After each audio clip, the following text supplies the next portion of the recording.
ఈరోజు నేను mutton roast చేయబోతున్నాను. శుభ్రంగా కడిగి పెట్టుకున్న మటన్, కారం, పసుపు, ఉప్పు, కొత్తిమీర, ధనియాల పొడి, అల్లం వెల్లుల్లి పేస్ట్, నూనె, పచ్చిమిరపకాయలు. ముందుగా పొయ్యి మీద కడాయి పెట్టుకుందాం. కడాయి వేడయింది. ముందుగా మంచి నూనె వేసుకుందాం.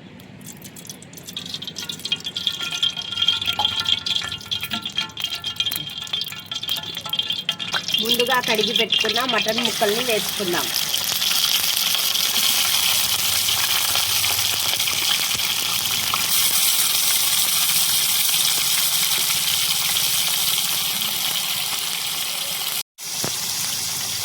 పసుపు, ఉప్పు,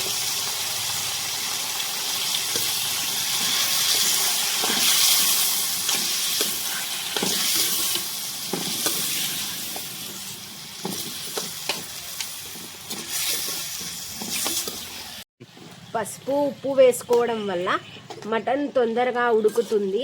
అందుకోసం నేను ముందుగా పసుపు, ఉప్పు వేసుకున్నాను. మనం మటన్ ఉడకాలంటే కుక్కర్లో వేసుకుంటాం కదా, కుక్కర్లో వేసుకుంటే టేస్ట్ బాగుండదు. అందుకని నేను కట్టెల పొయ్యి మీదనే ఎక్కువ చేస్తాను. మటన్ చేసినప్పుడు టేస్ట్ సూపర్ ఉంటుంది కట్టెల పొయ్యి మీద చేయడం వల్ల. చూడండి ఫ్రెండ్స్, 20% మాత్రమే ఉడికింది, ఇంకా ఉడకాలి. ఇలానే పెడతాను ఫ్రెండ్స్. అప్పుడే మసాలాలన్నీ వేసుకోవద్దు. 70% అయినాక అప్పుడు వేసుకోవాలి మసాలాలన్నీ.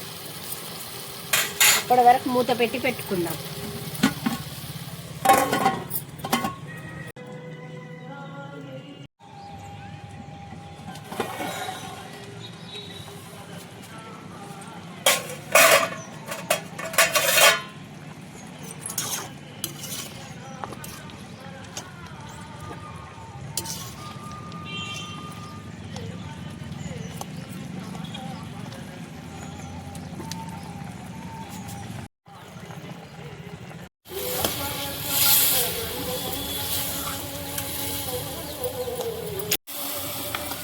కొంచెం నీళ్ళు వేసుకున్న ఫ్రెండ్స్. ముందు మటన్లో ఉన్న నీళ్ళన్నీ ఇంకిపోయినాక ఇప్పుడు మళ్ళీ చాయ్ గిలాస్ అంత నీళ్ళు వేసిన ఫ్రెండ్స్. మటన్ మనకు కుక్కర్లో లేకుండా ఇలా 40-50 మినిట్స్ పొయ్యి మీదనే ఉడికితే టేస్ట్ బాగుంటుంది. నేను మళ్ళీ వేసాయి. ఈ నీళ్ళు మొత్తం అయిపోయినాక అప్పుడు మసాలాలు వేసుకుందాం.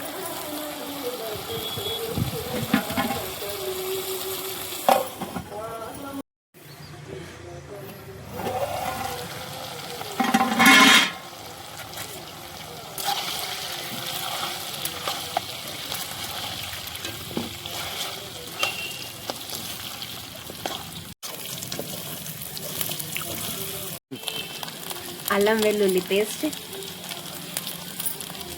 కారం,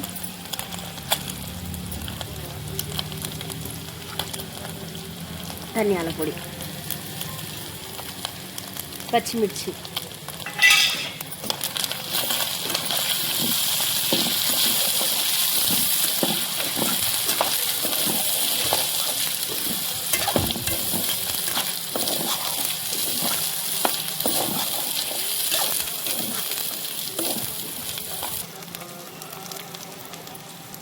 లాస్ట్గా కొత్తిమీర.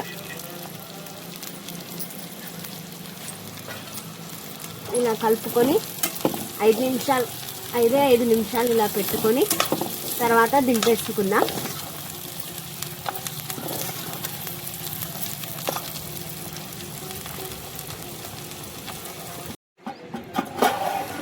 లాస్ట్గా రోకల్లో దంచి పెట్టుకున్న గరం మసాలా.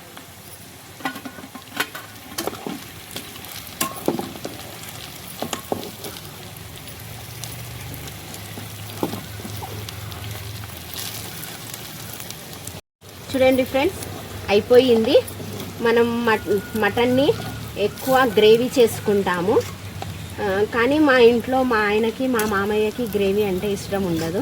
అందుకోసం నేను ఎక్కువ ఇలా మటన్ రోస్టే చేస్తాను. చూడండి ఫ్రెండ్స్ ఎంత బాగుందో. మీరు కూడా ఇలా మటన్ రోస్ట్ చేసి చూడండి, చాలా టేస్ట్ ఉంటుంది.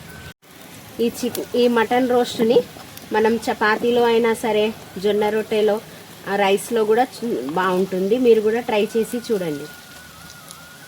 ఈరోజు మటన్ రోస్ట్ చేశాను కదా, రేపు మీ ముందు ఇంకో వంటతో ఉంటాను. సపోర్ట్ చేయండి, సబ్స్క్రైబ్ చేయండి, షేర్ చేయండి. ధన్యవాదాలు.